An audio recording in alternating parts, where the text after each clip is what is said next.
Welcome to the Craft a Path podcast. I'm your host, Tyler Michalek. Listen along as I chat with fellow travelers and eccentrics about the interesting lifestyles they live. In this world of options, why follow the masses when you can craft a path? Fed up with politics? Desperate for change? Andrea Hoffmannova once felt the same. But rather than turning to social media to complain, she became involved in the efforts to create positive change. In this conversation, Andrea cast a demystifying light into the lives of politicians so as to remind us that we're all humans the same, and that by starting small, at a local level, you too can influence a nation. You're listening to the Craft a Path podcast with today's guest, Andrea Hoffmannova, on her path to politics. Well, it's great to catch up and we can talk about whatever you want. But the reason why I wanted to record the conversation is I recently started this project. I'm calling it Craft a Path, with the idea being that when I was younger, I felt like I wasn't exposed to many options. I knew that I could, work at a hotel, work in tourism, or be a teacher, or, these very basic career paths. Mm-hmm. And in years since, I've discovered such a variety of options. And of course, we haven't even introduced your position, but working in politics, that's something that people see politicians every day. It dominates the news, especially the American media. But for me, at least, it seems like one of those positions that other people do. It doesn't really seem like something that the average person could get into if they were interested. And while you're certainly not an average person, I would say that you are a little more interesting than the average person, a little more well-read and experienced. But it seems like you did have a more traditional path, and then you found a way to enter politics. And that's something I'm really interested in. Like, what inspired you to get into it, and how did you go about it with those initial steps? Yeah, I was thinking about it because you can simply plan to be an architect or a teacher or anything else, but I'm not sure if you can plan to become a politician. You know Sure. what I mean? I never thought of becoming one. I never planned to do it. It just came, So I think that this profession is connected to some competences and skills you need to have, plus some expertise, which kind of leads you into some topics or themes to focus on in politics. Sure. But much more than occupation, I guess it's a commitment. It's a commitment because it's very unstable. You can't really plan your career. You are dependent on people, on every elections, but you're also dependent on the party you are a candidate of, on the relationships. So there are so many factors you can't really influence, if you study hard, if you have enough clients, if you are good at work, you can somehow go higher and higher. But in politics, nothing is really predictable. Of course. So It seems, for that reason, it seems very exciting, but also very stressful. Mm-hmm. And it seems like even when you're away from the office, you're never off the clock. Like, you're always sort of on call. You're always expected to answer if a crisis comes up. And this year there have been many. So yeah, this is the first thing. And it of course, I've been in a position for 2 years. I've been active in politics for the last 6 years, but except for what you are saying, that you are committed 24/7, we can say, it also kind of affects your relationships, because many people have prejudices about politics, and some of the decisions you make are not simply popular. So you keep losing your friends, you keep losing some kind of acquaintances you have, maybe because of the decisions you made, which were not really popular, but still you believe they were good. Hmm. So it's not only about this commitment, but it really affects your life as such. And there is one thing, I mean, politics or people don't really talk about, and I guess it's connected with these like 24/7 positions, or works, not only politicians but maybe actors and this kind of like people. Yeah. The relationships and even the closest relationships are broken down. Like many of my colleagues have quite problems at homes with their partners that don't understand the type of the work, because it's just not the work you go to, you stay for 8 hours and then you come home, you need to speak to a lot of people. Yeah. And some people consider it to be just fun, that you are just talking to somebody, you are going to some events, you are taking photos of with, I don't know, important or famous people, but it's just not this, but it's part of that. But you can hear from many people, oh, you don't really do anything, you just go to parties or events or to assemblies, to meetings, you meet interesting people, it's a dream job. But it's not. And like, you have to do it. So as anything you can do quite a lot, you can get sick of it. But it's also about very important decisions you make, about the responsibility you have. Mm, I mean, you're very often investigated by the police because, for example, some people may questions your steps you make, I'm which sure which they is question completely every legal. step. Yeah, so you go to the police stations and you have to answer many questions by Wow. different representatives, so you are under stress all the time. And that's maybe why the community of politicians kind of sticks together, no matter which parties they come from, because they understand each other's work much more than maybe closest people in the family. So the breakups of families, the impossibility to make new contacts, like new friends, close friends, Yeah. is one of the downsides of this. But on the other hand, it's thrilling, it's exciting, because you have the potential to change something, and maybe that's the main draw and motivation you do it. And you need to be kind of like dedicated to that, otherwise you wouldn't be able to do it. Yeah. You terrified me from the prospect of potentially entering the political realm one day. Not really one I was considering, but still, it seems like it's a huge commitment. So what originally inspired you to take that leap? Or before we get into that, could you tell us a little bit about what you did prior to politics? Hmm. Well, I have to say that I never wanted to become a politician, but still the politics was part of my life. I think it's quite important because I was brought up in a family in which we were following the news, the politics of our country, of Europe, of the other countries. So we were always speaking about the politics. Um, I studied to become a teacher. Then I work at the university. I became an academic. I got my doctoral degree in American and British literature, Hmm. and I was teaching American studies here in my republic, in my country, in Palacky University. But also I traveled a lot to other countries, because I was internationally active, not only conferences but also lecturing. So Hmm. I spent some time in the US. I spent some time in other European universities like Trinity College, or some universities in Latvia, Germany, Austria, Wow. and so on.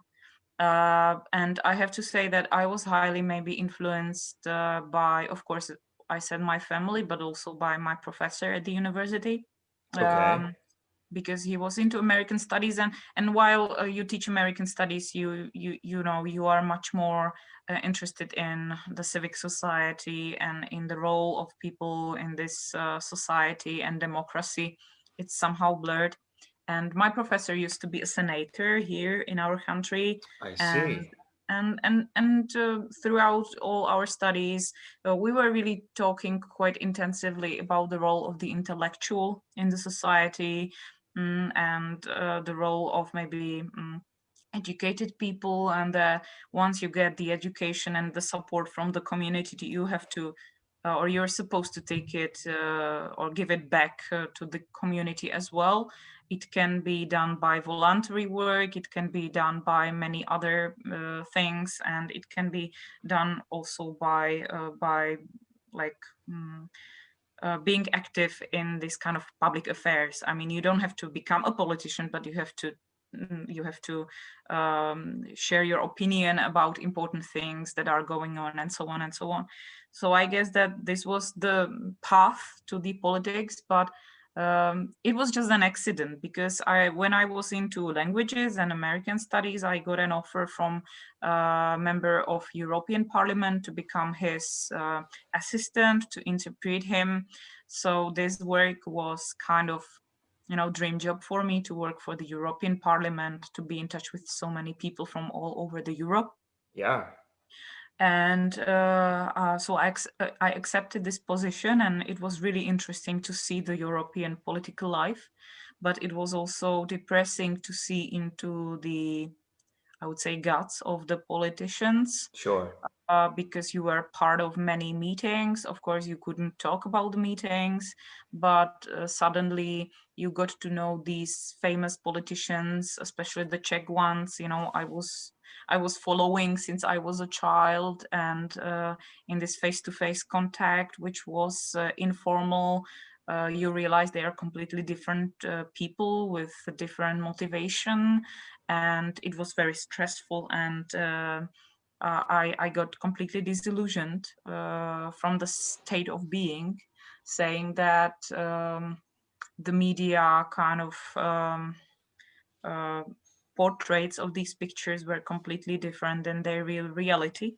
And I Yeah. was disgusted by the political situation in our country, and this kind of disillusionment, which led to my leaving of the job, connected with maybe my academic background and my professor's thought, led me to the decision which I made, saying, I mean, if you want to, you can complain about the situation, or you can do something with the situation. And once, like, the only thing how to change the things is that is try to do these. And once some different type of people go to politics, this is the only way how to change it. So this was my motivation. I started to be active, not only like campaigning for the party which I chose to cooperate with, but also for other people. Like I campaign in the presidential elections, or I did some important strikes for important thoughts on the environment, like the environment protection, or Okay. some other things. So I was an activist. I was a volunteer, and I was also candidate. And these years of the volunteering finally made or led to the position I was able to get after 4 active years, and became a vice mayor after the elections in 2018. Wow, wonderfully said. Wonderful summary there. You hit on so many good points. I'm trying to remember the ones that I wanted to talk about. I think the number one thing is that you said, rather than just complaining, you need to be active to influence change. And of course, we just wrapped up an election in the United States, or I should say I'm not there. But the consistent theme throughout Donald Trump's presidency was complaining. And I understand there were a lot of things to complain about every day. There was no shortage. But I saw very little action. And I don't want to say that people are lazy. I think people just don't know how to act. They don't know how to influence the situation. Before I met you, I would have no idea how to influence any sort of political situation in the United States, rather than to tweet something which just angers people more, and it doesn't provoke positive change. So you spoke a little bit about being an activist and going to, like, what type of events did you go to? How did you find these events? That type of thing.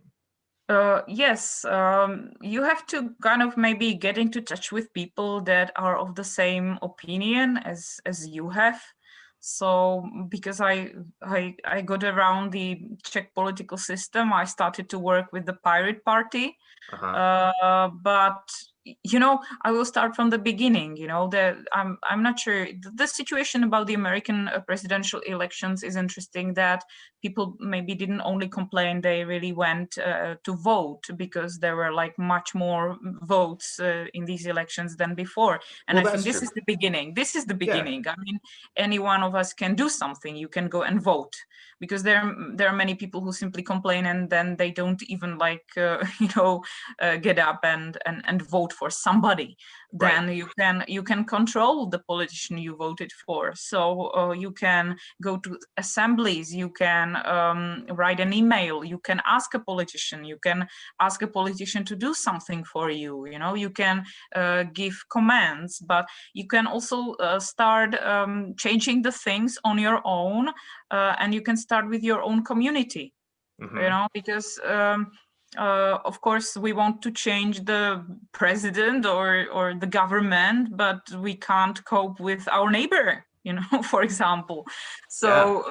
So these are the small things, and I really believe that once you start to change these kind of small things in your community, like organize an event, and I don't know, clean the road, or do some kind of celebration in your neighborhood, or organize some kind of reading or some event.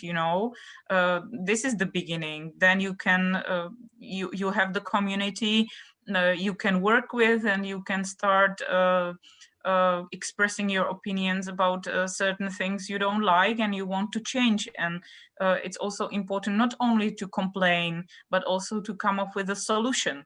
So if you don't like something, tell me. This is what I tell, for example, the people who come to my office.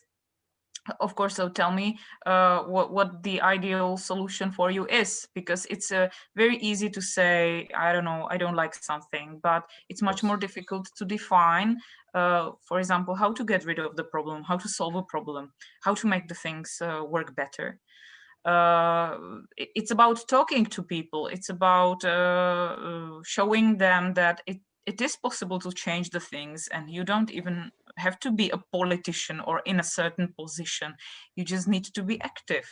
You need to educate yourself to know how the things work, because very often people criticize something and they don't even know where to criticize it. Right. Yes, so people come to me, say, change it. And I said, oh, this is something I can't change. You are in the wrong building, in the wrong office, and you are speaking to a wrong politician.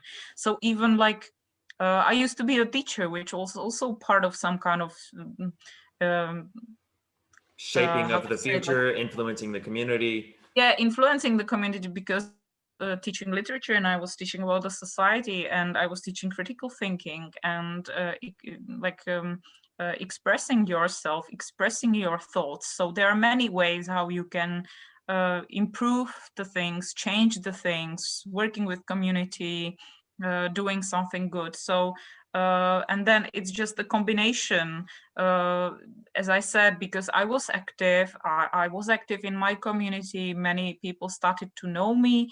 So then, I was able to go to get the votes of the people, and came to a position in which I came. And this is not only my work; it's work of my colleagues, not only in this city but in the whole country. About the cooperation and about changing of the things, and about also support and trust you have to Yeah. have. My observation of Czech society and culture was that it's a much more localized culture. It seems like people have a greater sense of community there than I've witnessed in the States. And part of that, I think, is kind of just the scale of the country. It's a very small country. And it's much more walkable in the city centers, that type of thing. So people get to know the people that live around them. But that is a great point that you made. People are so concerned about politics, the things that they see on social media and in the general media, but they don't know their neighbors these days. And I think, yeah, you make an excellent point. You don't have to become a politician, but just be active in your community. And so much of American politics these days has become about demonizing the other. We have these two main parties, and you either belong to this one and you heavily disagree with the other, or vice versa. And it's like there is very little productive dialogue going on. It's like, so people are so unwilling to listen and actually sit down with someone and get to know them and hear why they think the way they do rather than just what they tweet. Yeah, I think, but it's the same everywhere. It kind of surprises me what you said about American community, because just as a person who spends some time in the US, I have the opposite point of view. But we Okay. share we share the experience, because you were here in the Czech Republic for some time, and you thought that the community works better here. I think that the community in the US works better. Uh, People maybe talk more in the US than we do here. We are more like close. We don't really communicate. When you get I'll lost, agree with nobody that. helps you. Yeah, We that's are true. so it's different. But okay, now I got lost because I wanted to say something.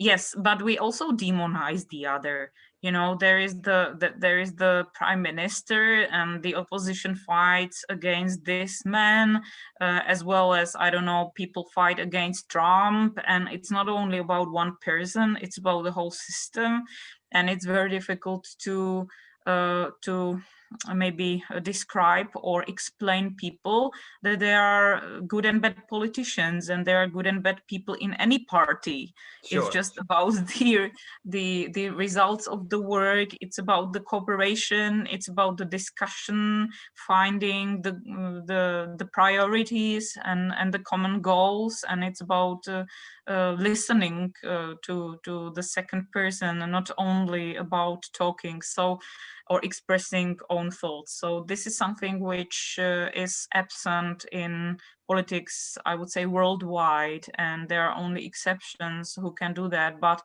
maybe people see it and they are looking for the alternatives of the people who try to change it, and who try to see it from a different perspective or point of view. So, how would you recommend that people educate themselves on politics in general or on specific politicians? Because when I was doing my research prior to the election, I really struggled to find concrete data, like actual bills that have been signed by this person, the things that they have prioritized over their career as a politician. Because the first 10 pages on Google are all just tabloid media, because that's Mhm. what sells. That's what people promote these days. It seems very difficult to actually discover what a politician believes in and the things that they want to achieve Mm. when in office. Well, I think that it's very clever to start from the lowest ranks of the politics, so that it's not really. I mean, there are people who simply candidate to become a senator without any previous knowledge, or to become deputy of a parliament. I think it's better to get the experience from the various levels of the politics. So starting with your community, like Mhm. being a representative of a town hall gives you the experience of knowing how the system works, what is important to do, and what are the competences of the parts of the cities, counties, and uh, then you can get higher to the parliament, because I think this practical knowledge from the regions gives you much better perspective on the things. But maybe prior to that, I think it's not really good to become a politician when you are young. Sure. I think you have to be interested in politics from your maybe childhood and follow the politics. But I think a politician, first of all, should be successful in some other job and get the expertise in something. So I'm a vice mayor of education, and I've been working in the education for whole of my career. So I would never be able to um, maybe decide about the things connected with investment or finances or I don't know, green economy or ecology, because I'm not an expert. So I believe that you should devote the majority of your political life to change the thing in something you understand, I mean, that and makes you total sense, but and then, you have the experience in, because otherwise you don't know what you are talking about. So yeah, I mean, yeah, your motivation is okay. I was a teacher. I know what's wrong about the system of education in our country, and I want to change it. And I will absolutely. start from the scratch. So I will start in my town or in my city. So I'll try to help my schools. And suddenly I see the situation not from the point of view of a teacher, but from the point of the person on the other side, a politician. I see the money. I can change the priorities of financing. I can Hmm. help teachers to do their things better, and I can get higher in that. Starting talking about the laws that needs to be changed in order to improve the system of education in our country. So this is, I think, the way to go. And because, for example, now my team has 30 people, so I'm in charge of 30 people. It was quite difficult for me to get these kind of leadership skills, because as a teacher I used to work on my own. I had my colleagues, and I had my even in the party I had my fellow, I don't know, colleagues that I was cooperating with, Yeah. but I was not leading anyone. So now I'm leading 30 people. But when you become for example, a minister, suddenly you have the whole house of people, I don't know, 1,000 people, and you have your you have your you have the scale of the management skills you also need to be good at. So being the politician is quite complicated, because you need to have the expertise in some field you want to change, because you can't talk about environment one day and then go to I don't know, the business and then to education. I don't believe this is good. You need to have some kind of communication skills and social skills in order to negotiate, in order to cooperate, in order to tolerate and Of to course. listen. And you also have to have some management skills. So it's quite complex thing. Yeah, Yeah. and for the voters, it seems difficult to get to know the beliefs of a politician. And as you've mentioned, like for someone interested in a career in politics, start from the ground floor, start at the lowest level, get to know how things work, and work your way up from there.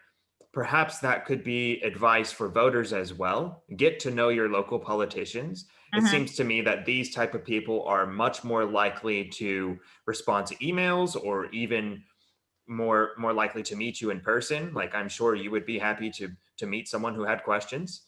And Mm-hmm. yeah, maybe that would work for people getting to understand a party better as well.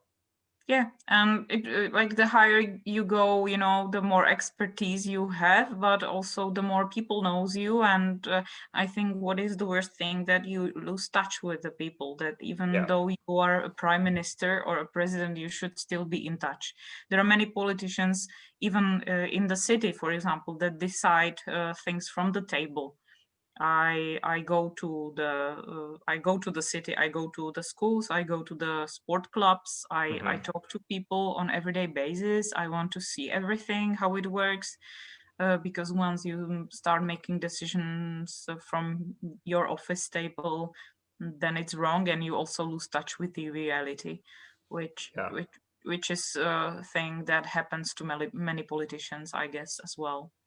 And I think people can feel it, because suddenly, they know you, they know what you do, they start to even like follow you on social networks, they start to be interested in your works. And it's also very important how you talk to people on social networks, and how you share the results of your work, and how you communicate with them.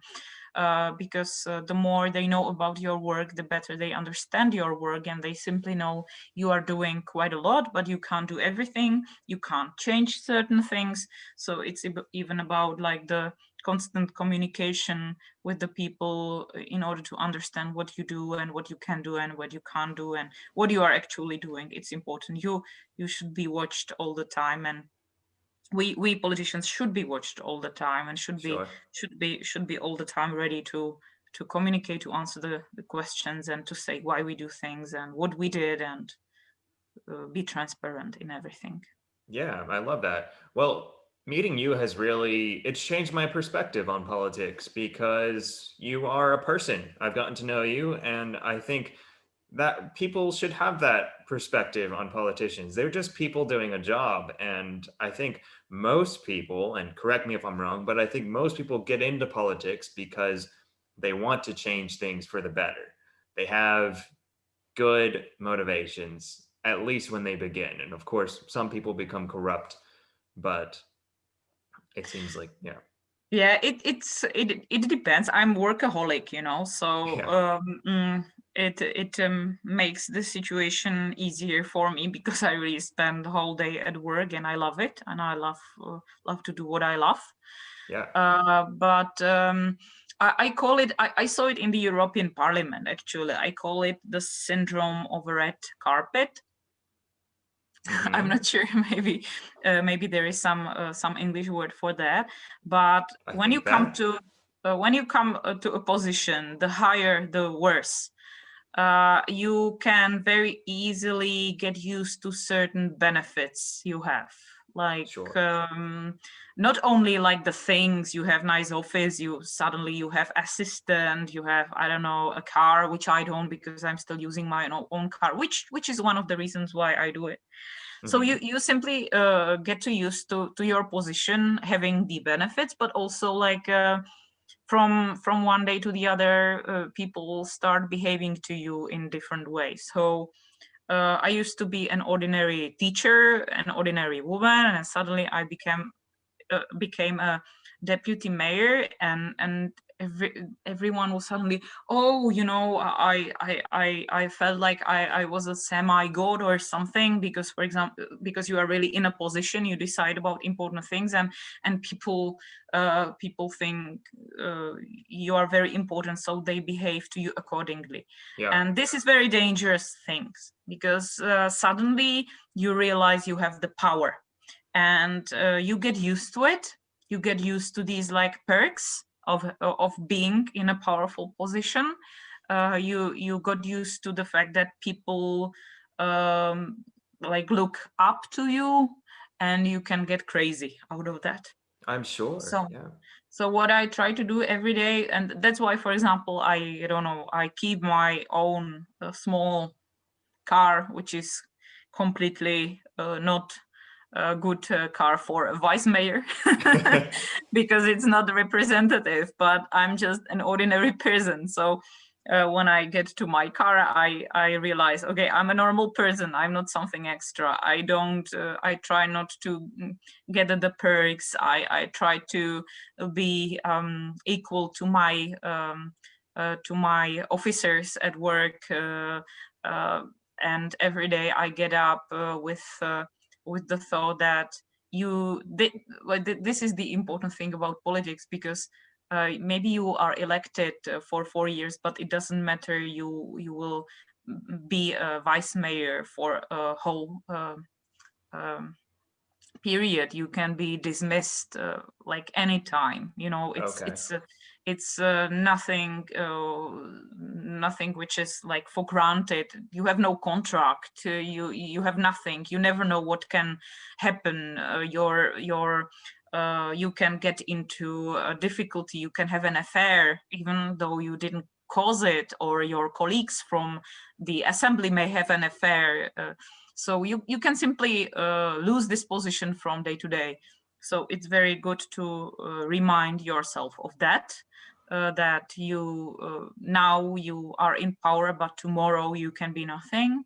It's important to remind yourself that you serve the people, Hmm. not to yourself, that you don't have your own kind of interests and goals, but you want to make the life better for the others, and it's a service you do for the people. And Absolutely. this is the only way how not to get crazy out of the position maybe, and how to keep the clear head maybe, Yeah. and not to get corrupted, and not to lose the perspective on things, and still see the things from the point of view of a like normal person. Yeah, it seems to me that you do a great job of that. I know you're very active in the community, and I hope obviously so. it's I hope difficult so. now, but yeah, Yeah.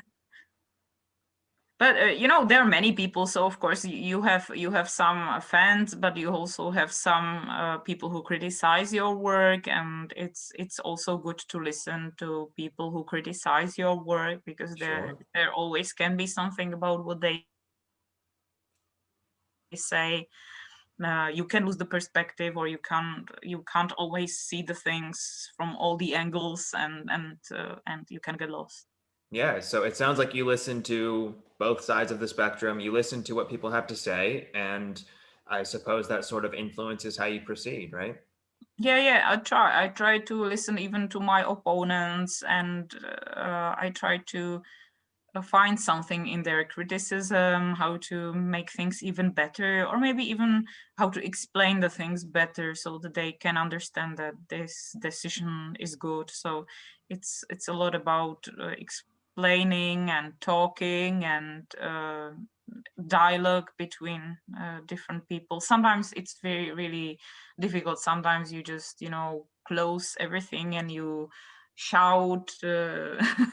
at your dog, or at your closest people, because you're angry. But it's good to shout it out, and then to sit down and renew the dialogue with the people who criticize you, and be patient. Sure. So I know your schedule is constantly changing, and these days it's a little different, but prior to COVID, what was a typical day like for you? Like a typical schedule? Well, I usually start around 8 o'clock. I have usually a lot of meetings during the day with the people from, I call it from the outside, like the representatives of some education institutions, sports club, people who want to talk to you, but also the inhabitants of Ostrava that want to talk about certain things. um, I have I said I'm responsible for 30 people who work for me, so I try to have some meetings with them as well, check on their work, be sure that everything is going on, because the agenda at the office is quite high. I also have some regular meetings, of course, of the city council. Hmm. I also have the meetings with the fellow colleagues from my party, because we have lot of organization meetings, and of course they want to know what I'm doing at the office, and we try to help the other cities, or we try to communicate within the cities, but also with our parliament members and cooperation. So it's the political work on the level of the party. It's the kind of management of my whole department. It's Hmm. meeting with the people, whoever they are. And this is how it usually works, from maybe 8 a.m. till, I don't know, 4 or 5. Some press conferences sometimes, of course some assemblies, and usually in the afternoon and in the evening I am visiting sports events because I'm responsible for sport in our city as well. Hmm. So in the morning I can go to schools or to watch some activities there, but in the afternoon I usually go to some sports events. It's good for me to know how the things work. I'm meeting there the representative of the clubs and the other things. So it's not only like going there as a spectator, but working there. Many Yeah. of these events are held in the city buildings, which I'm responsible of, like the stadiums and swimming pools and other things. So usually I combine that with the meetings with the people who are in charge of these properties, so that I know they work well. There are many events at the weekend as well. So usually I spend weekend like participating, usually maybe even five events per day. And you Um, consistently traveled to Prague as well. Yeah. yeah, sometimes I go to Prague to visit the fellow members of parliament or deputies or senators. So yeah, How do you decompress? How do you find time for yourself? it's quite difficult, I have to say. I have to say that I like culture, so I really enjoy the cultural events I'm invited to as a vice mayor. Sure. And I try to go jogging at least at the weekend, just Hmm. to switch off completely. And now during the COVID, it's much easier to find the time for yourself. But during the normal year, it's quite difficult. I struggle even with some eating habits, because it happens to you that simply you have one meeting after the other, and in the evening you realize you didn't eat anything during the day. So I have to watch for that as well. You need a chef. You should have a personal chef.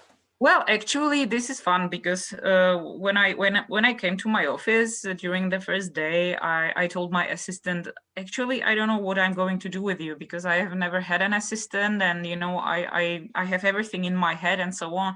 Now I can't live without my assistant. I mean, Yeah. she organizes my time, she organizes my weekends, she organizes everything. I even like forgot my phone pin, so I had to text her to send me the pin of my phone, because there's so many things I don't remember anything anymore.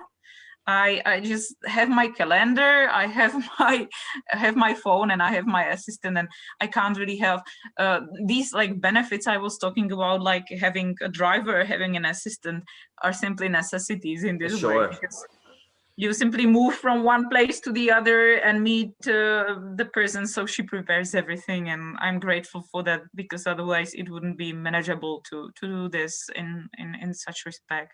That's But as I probably said, I'm crazy. I need to slow down a little bit. I need to find more time for myself, otherwise I will get crazy, or I will not hold on in this work for longer time. I think it's really important to spend some time. I admire all the people with families that they have, for example, children, because yeah. I'm single. I have my dog. The dog suffers, but it's still a dog. But I can't imagine living this life with, for example, kids or with a partner. But I Yeah. think that's why it's important to find a balance. But I'm still looking for this one. Sure. Yeah, it definitely seems like you keep busy. And coming from a literature background, it must be frustrating that I can't imagine you have much time to sit down and read uninterrupted. Oh, for like the last 2 years, I was simply buying the books Yeah. only. So now during the COVID, while we don't have the events at all, so I'm free in the evenings. Now I'm reading all the books I bought Wonderful. within the last 2 years. So now I have some time to reading, but I have to say that in the beginning, for the first 1.5 year, I didn't read any book. I didn't read anything. I read just the papers for work. I read a lot, but Sure. but for work. I think that that speaks to what you said earlier about having a career prior to politics, becoming an expert in a field, because once you are a politician, it doesn't sound like you have much time to continue educating yourself on a subject. So, Like you get new experiences, you get better in communication, in leadership, you get quite new information while you like study the materials and move with the things, but you don't really have like time to get the new expertise or something. yeah. So I think it's too that's why I believe that maybe more experienced people should go to politics, because you should be ready for such position. Sure, but I'm kind of the mindset that, in the US, it's very common to elect a very old man, a senior citizen, to be president. And I kind of feel like most of the time, people at peak cognitive ability are a little younger. Now, it depends on the person, of course, but I often feel like maybe someone a little younger could be a little more relatable, a little more alert, a little more easy or quick to adapt to situations. What are your thoughts on that? Do you think that we should continue to elect these 70 something year old men? Yeah, 70 white Yeah, yeah, white man, sure. 70 years old white man. um yeah, the situation is similar here because I'm quite young, and plus I am a woman, so it's very difficult to get the respect of the people because of your age and of course because of your gender. Hmm. So I think that something has to be done with that. When I was talking about the experience, I mean, you don't need to have, I don't know, the 30-year-old experience. You need to do something. I don't know. I don't believe that becoming I don't know, member of parliament when you are 18 is really good. I No, just think it's not, but I think it's very good when you're 18 to start to be interested in the things. You can become a member of some local assembly or of your part of the town, and you can help the more experienced politicians, and you can learn from these experienced politicians, but you're not simply in some high position. Yeah, sure. you are not responsible for the decision of making of some important things because you simply learn. So I think it's important when the world of politics is inhabited by people of all the ages, from 18 to I don't know, 100 and whatever. When it's inhabited by women and men, by the single people and family people, because each person has completely different point of view. I mean, somebody has kids, somebody doesn't have kids. Sure. People have different experience, different points of view, and then it's about the discussion. But it's a very bad once any political body, let's say, it's formed by homogeneous group of people of the Right. same gender, age, experience. This is also bad. So I was talking about the career of a politician, and the career should be like continuous. So you can't expect to become a professional when you are 20, but it's good to be interested in politics. It's good to participate. It's good to be active. It's good to be active in your community, and Hmm. it somehow gets developed.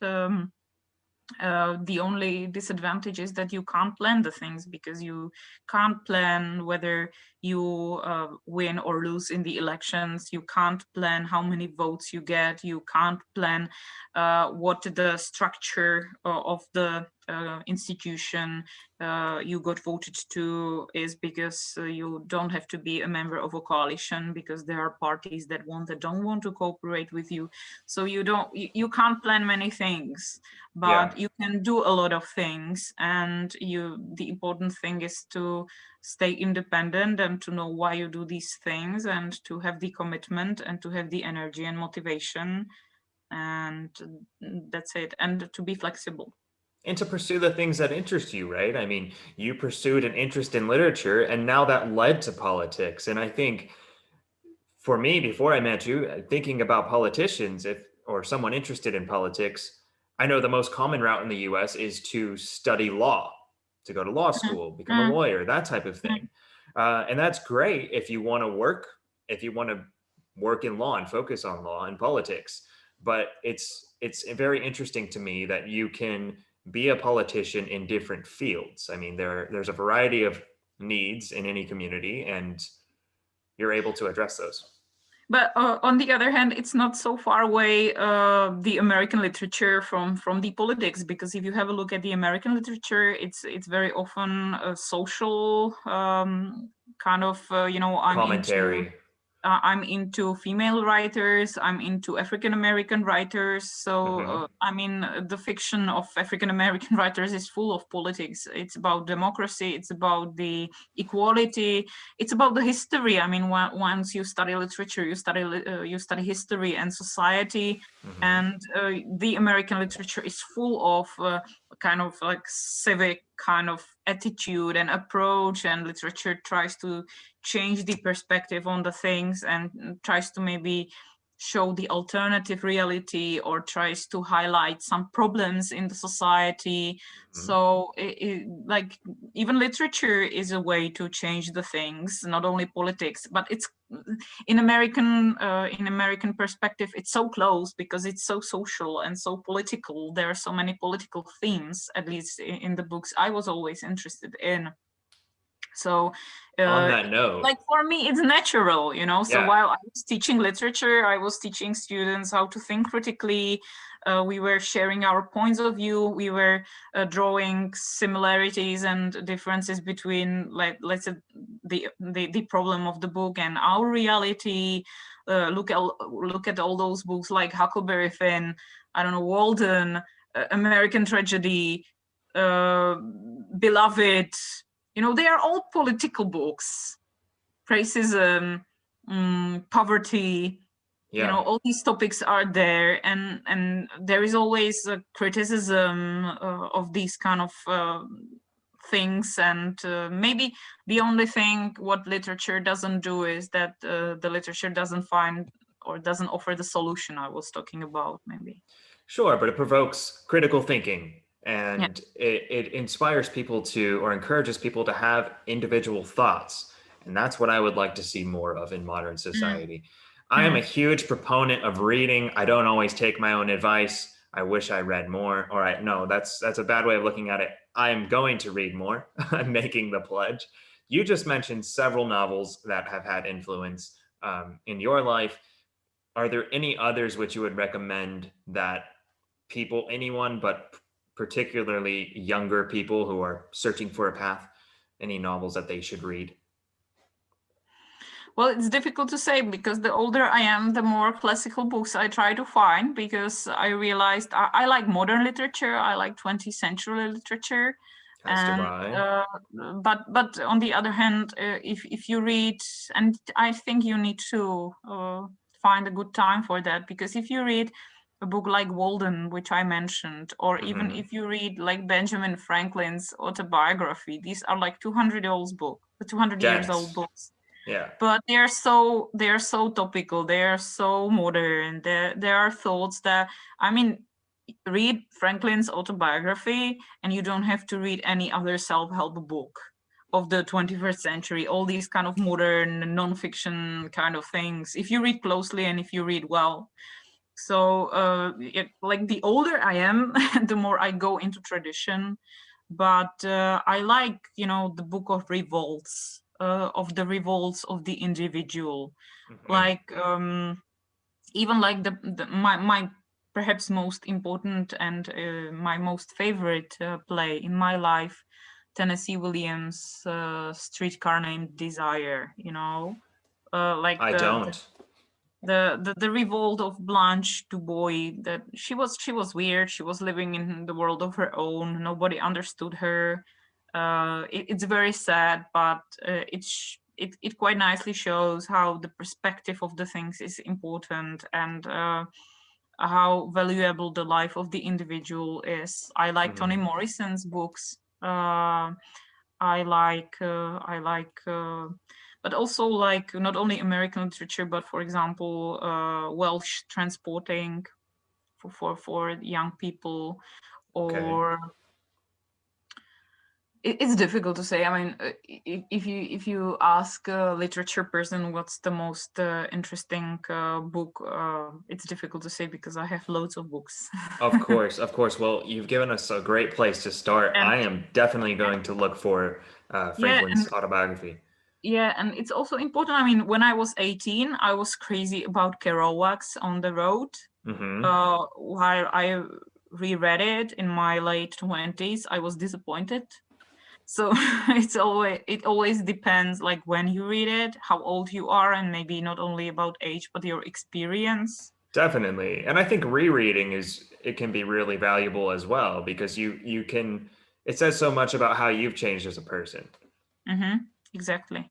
Have you ever read Cormac McCarthy? Yeah, I quite like the road, McCarthy's Road. This was Oh my yeah, he favorite. did write that. I haven't read it. This is quite inspirational book, really. That it's very existential. Hmm. I think it's completely different to other of his books because Yes. there are these, like, it's post-apocalyptic but very philosophical, Okay. uh, not so ironical and not so messy as the other books, I would say. So it's really completely different. I really Yeah. like his writing style. He doesn't use much punctuation, and that allows. He once said that that was because he didn't want to interrupt the flow of the reader, so he wants you to Mm, just continue mm. reading. I recently read All the Pretty Horses, and I found it in a thrift shop in Ostrava for like 72 crowns. So that was an excellent find. I really enjoyed that one. That one follows a Texas teenager who flees to Mexico on horseback and there's a bits of Spanish sprinkled in. It was perfectly relevant to my life, so I really Yeah, so enjoyed it. that's it. I mean, I like female characters because I'm a woman, Yeah, uh, I like people who revolt because I like to revolt. So sure. I like the books that are about revolution, like One Flew Over the Cuckoo's Nest. Hmm. uh it's the this kind of, like, maybe French postmodernism in a way, like Foucault's thoughts, that anyone who is different is simply crazy or strange because we live in a society that likes to put the people into these kind of, like, um how to say, Categories or categories. labels. Yeah. Yeah, Once you don't fit in, you are put either into a psychiatric clinic or into a prison, yeah, or you are simply an outsider in the society. Conformists, all these yes, kind of books about American dream, hmm, Great Gatsby. yeah, yeah. Once Of you don't, course. once you don't fit in, you're out. So these are my favorite kind of ideas and thoughts. I think, because I mean, everyone thinks he or she is special, and we are special because everybody is different. But I think in this kind of consumer society in which we live, it's very difficult to be original. It's very difficult not to conform to all these things we are pushed to, whether it is even career or, I don't know, family life, or other things, fashion, Yeah, of I mean, course. yeah, even just finding your own way through life. I mean, there's so much external pressure to conform. And, social media allows us to connect with people that we never would have been able to connect with before. Maybe some person from high school, some person you shared a class with. But I think when we're viewing these things, it's more pressure to be like that person and to question yourself, like, am I doing the right thing, because this person just got married and this person just had a kid and I'm still traveling, I don't know what I'm doing. That type of pressure to conform is blaring. But, like, we are under pressure all our life. Maybe it's just easier to realize that this is just an imaginary pressure. Yeah. because, as I said, everybody is original, and on one hand we want to revolt, we want to be original. On the other hand, in a way, we want to be the same as the other ones, because we don't want to, that's what the system does to us. We don't want to get out of the system, because we want to be loved by the people, by your family, that tells you, oh, when will you get married, when will you have children, when will you have a constant job or something. And I think these are the limitations of our lives. Maybe if I thought this way, I would never become a politician, because it's so unstable, and it's so unsure, and it's so like demanding, Yeah. and so on. So I think we should simply like find our own strategy of life, and don't turn around and turn back. Yeah. So many people don't want to get divorced because what the other people would say about getting a divorce. Many people simply stay in the same job for the whole life, because why would they have to change it? They have a good job and they want to do completely different things, and they are unhappy all their lives, but it's much more comfortable because of the family to stay in the job. We don't want to risk. We think that we live in, or we have our own securities, but once you find out that nothing is secure, once you, I don't know, lose somebody in your life who dies, or once you Sure. lose your job and not planned, and it can move you somewhere completely different, you realize that these securities are just like surreal, that they are imaginary, because nothing is secure in life. And you can choose either to live a life which you want to live, and try to live the life you want to live, or, I don't know, conform to something just because you are lazy, or because you are afraid, or because you are pushed by somebody else. It's difficult. I mean, it seems that I know how to live, but it's evolving, and everybody That's should an focus. excellent point as well. Like with this podcast, I want to introduce people to different perspectives of life, and I want to comment and speak from my own experience, but I am in no way an expert. It is constantly evolving, and I'm constantly looking to improve things as well. But Um, that's what's fun about life, isn't it? That it's yeah, changing. Because if it was the same all the time, it would be completely boring. So every change hurts, but I guess that every change brings something new, something interesting, something good. absolutely. And I think just fulfilling your curiosities and pursuing the things that interest you, I mean, it is the pursuit, right? Because no matter where you are in life, um, it's not the title. You may be president, and there's nowhere higher to go, but it's about the process of getting there. That's Mhm. what seems to be the joy of it. That's what I try to tell myself every day, anyway. And that's how the profession of everyone should look like, not only of mine or yours, but it's about the development, and that's what I try to say. Yeah, as Yeah. well. Well, I'm sure we've talked about it before, but I read a book a couple years ago called Tribe by a journalist, Sebastian Junger. And the concept of the book is about the sense of community and how humans seem to work best in a community of about, I think it's about 30 people, um, because they have meaning in their community. They kind of rely on each other.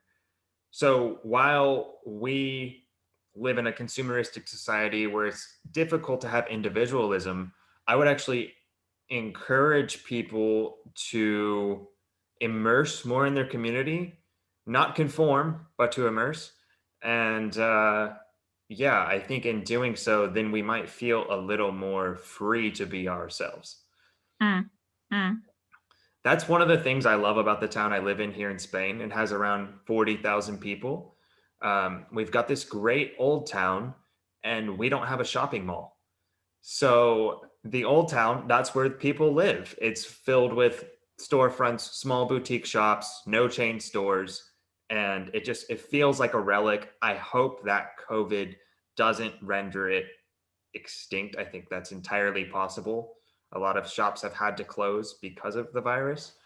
Um, but I hope it can hold on for a little while longer at least.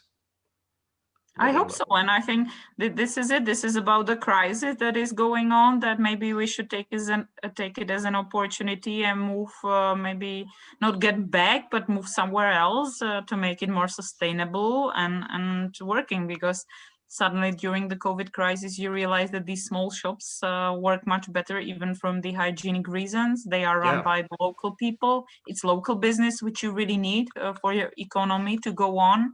You don't need to have these kind of big international chains. And suddenly when the shops are closed, then you realize that you don't need certain things, that you don't need these things in your life, that you don't need to go shopping for clothes every second day, or I don't know, every week, that you don't yeah, need to buy all the unnecessary things, that you simply just like waste your time or spend your time shopping because maybe it's ritual and you don't have to think how to spend your time, so you simply go to the shop. sure. So Yeah. Well, I hope things improve there in the Czech Republic. But I am glad that you're getting a little bit more time for yourself. It's great to hear that you have some time to read. And thank you so much for always taking time out of your busy schedule to meet with me while I was living there. And I've really enjoyed catching up. I hope to do so again soon. yeah, I thank you as well, because of course all the meetings are very pleasant for me, and it's always nice to talk to somebody outside of this bubble which now I inhabit. Yeah. Okay, So thank Andrea. you for Well, that. take care and we'll talk soon. Okay, so take care and hope we will make it through this kind of COVID. Yes, yes. All right. Goodbye. Bye. Thanks so much for listening. I hope you enjoyed that conversation as much as I did.